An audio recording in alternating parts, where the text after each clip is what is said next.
Well, here we go. We're going to give this an unboxing and a try and see how it works out.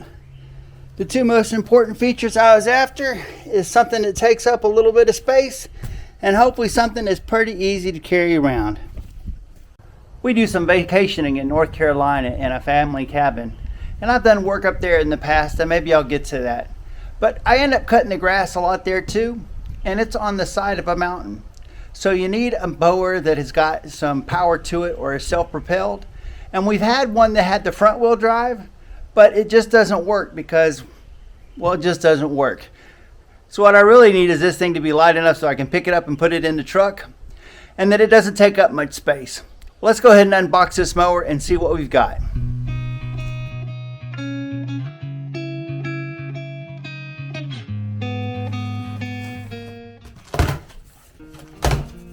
Well, it looks like everything in the box is packaged fairly well. It comes with a couple attachments like this grass catcher. Looks like there may be some assembly required for some of these parts, but I don't think it's going to be anything too complicated. It looks like this must be the main handle for the lawnmower because it's got a couple of controls on one end and it's connected to the mower itself through two cables. And the box itself wasn't too heavy for me to pick up, but it'll be another thing when the mower's out of the box and I've got to grab the mower and pick it up, because sometimes it's hard finding some place good to grab a hold of these mowers when you're trying to move them around.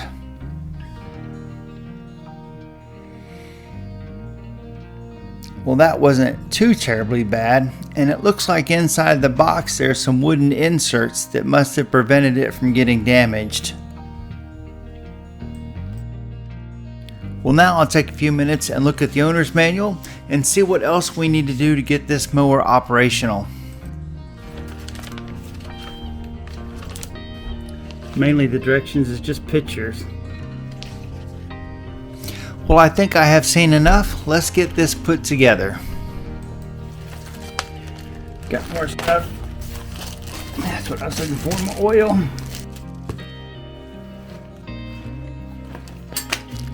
And the last of the parts I'll need.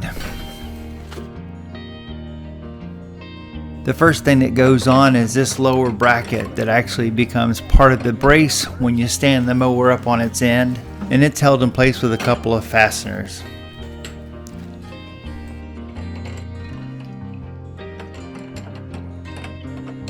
Well, there's no tools required to assemble a lawnmower. So for me, that's going to be great because if I take it to North Carolina, I don't have to worry about taking extra tools with me to use it.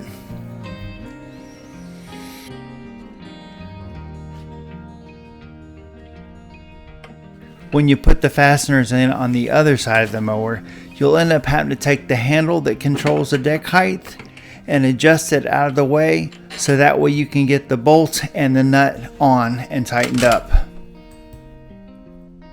The plastic around these nuts really does make it easy to do this by hand. So the rest of the handle gets put on the mower right here. You put the fastener in, and then there's another plastic covered nut that goes on top of it. And that's all you'll have to do to get this mower put together. This is a quick disconnect handle, and is designed so that way you can collapse the handle or adjust it to how tall you are. But it can only go on one way, so just take a minute to figure it out, and I will do the other side the same way. And here you can see how the handles work. Once you've got the push bar where you want it, you just simply close this up and lock it into place. It could be too tight or it could be too loose, so you might have to do some tinkering with it to get to where you want. You don't want it so tight that you end up breaking the plastic, that's for sure. This mower is advertised as a 3-in-1 mower, meaning you can cut the grass in 3 different ways. The first way would be as a total mulching mower, and that means there's no bag on the back and the side chute is closed. The second cutting style would be to discharge all the grass out of the side, and to do that you have to put an attachment on the side of the mower. And this is how I plan on using a lawnmower, to discharge all the grass clippings out of the side. And the final position will be to catch all the grass clippings in a bag at the back of the mower. And to do that, you remove a cover off of the back of the lawnmower so that the grass can go into the bag, and you close the side chute.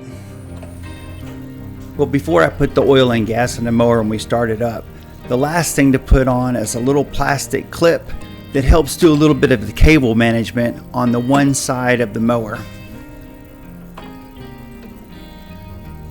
The mower is shipped without any gas or oil in it, so you'll have to add the oil. But it comes as part of the mower, and all you have to do is pour the whole container into the oil reservoir of the motor.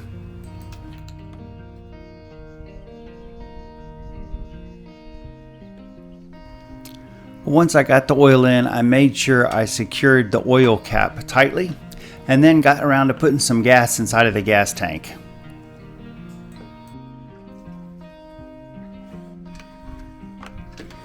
I pulled the starting rope a few times, but the mower did not start up. So I got the directions out and looked at them very thoroughly. The directions showed a little bulb that you're supposed to push that's supposed to prime the carburetor, but this engine did not have that bulb on it. It must be some kind of change in the manufacturing they did that didn't get updated. Eventually I figured out that I did a rookie mistake. There's a safety lever that you have to squeeze on the push bar, and once I squeezed the safety handle and pulled the engine over, it started right up. Well, one thing that's disconcerting, it is showing a on-off switch that's right next to the fairing in the front by the spark plug, and that's where it would be. There's nothing there, so there's no on-off switch. And then it shows a fuel shutoff that should be underneath the gas tank. And you can see our hose right here. There's no fuel shut off. I never like it when the directions don't match what you got. Well, I squeezed the safety latch and then gave it a couple of pulls, and it started right up. So I guess the next thing to do is to adjust the height on the mower and give it a little test. Well, the first test was to see if it was light enough and easy enough to pick up and put in the back of my pickup truck by myself. And it wasn't the easiest, but it was very doable, and it'll work. So I bought this lawnmower specifically so I could take it to North Carolina and cut a yard that was on a slope. And I really needed the rear wheel drive because front wheel drives don't work when you're trying to go up a slope. And I took this up there and I went to use it, and the rear wheel drive did not work at all. It is broke. I think it worked the first time I used it to cut some grass on level ground, but it's so much easier just to push on level ground than it is to try to push it up a hill. I am not sure. There's also one other big fault, and I'll show you that now. If you're mulching, you leave this down. If you're using the bag on the back, you leave it down. But if you want to discharge, you're supposed to put this under there, and then there's a little notch that clips onto that.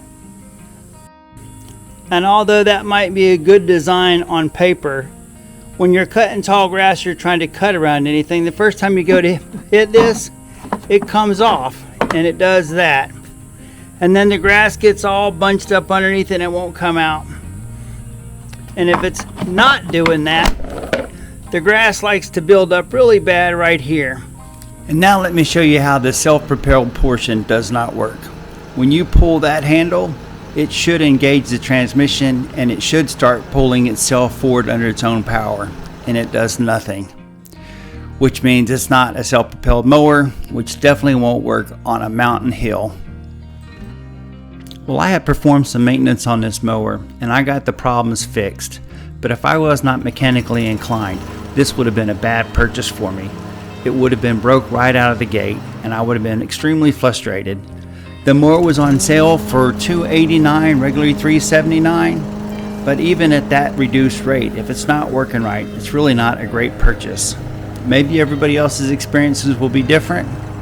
I'm sure I will get a lot of life out of it and I'm not going to complain, but that's because I am mechanically savvy with these things. The only other thing I did was I ended up taking a bungee cord and drilling a hole in this flap, so that way I could pull this flap up and out of the way so I wouldn't even have to use that little clip-on discharge chute.